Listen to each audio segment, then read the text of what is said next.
డోరీస్ని ఎలా ప్రిపేర్ చేయాలో చూద్దాం.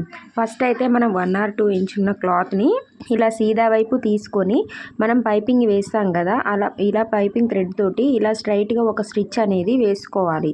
మనం థ్రెడ్ దగ్గర రఫ్గా ఒక స్టిచ్ వేసుకోవాలి. సో మనం లాగినప్పుడు అది బయటికి రాకుండా స్టిఫ్గా ఉంటుంది. సో ఇప్పుడు నేను వీడియోలో చూపిస్తున్న విధంగా ఫోల్డింగ్ అనేది చేసుకొని మనం ఒక 1/2 ఇంచ్ విడ్త్ తోటి ఇలా క్రాస్గా ఒక స్టిచ్ అనేది ఫస్ట్ స్టార్టింగ్లో వేసుకోవాలి. తర్వాత మనం థ్రెడ్ దగ్గర నుంచి మనం స్టిచ్చింగ్ అనేది వేసుకుంటూ రావాలి.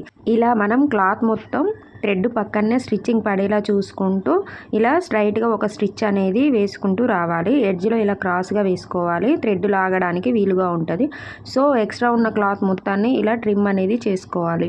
ఇప్పుడు స్టార్టింగ్లో మనం 1/2 ఇంచ్ ఫోల్డ్ చేసి స్టిచ్ చేసాం కదా, అక్కడ జస్ట్ మనం ఇలా లోపలికి ఫోల్డ్ అనేది చేస్తూ ఇలా మనం స్ట్రైట్గా ఉండేటట్లు చూసుకోవాలి. క్లాత్ మొత్తం ఇలా కొంచెం క్రాస్ అయినట్లయితే మనకి థ్రెడ్ లాగినప్పుడు మనకి ఫోల్డింగ్స్ అనేది ఉండి థ్రెడ్ అనేది బయటికి రాదు. సో మనం ఇలా స్ట్రైట్గా ఉండేటట్లు చూసుకొని మనం ఇలా స్లోగా లాగుతూ ఉన్నట్లయితే థ్రెడ్ అనేది బయటికి వచ్చేస్తుంది. క్లాత్ ఎక్కడైనా ఫోల్డింగ్స్ ఉన్నట్లు అనిపిస్తే మనం క్లాత్ ఎడ్జ్ దగ్గర లోపలికి ఫోల్డింగ్ అనేది చేస్తూ మనం ముడతలు లేకుండా చూసుకుంటూ థ్రెడ్ పట్టుకొని స్లోగా బయటికి అనేది లాగాలి.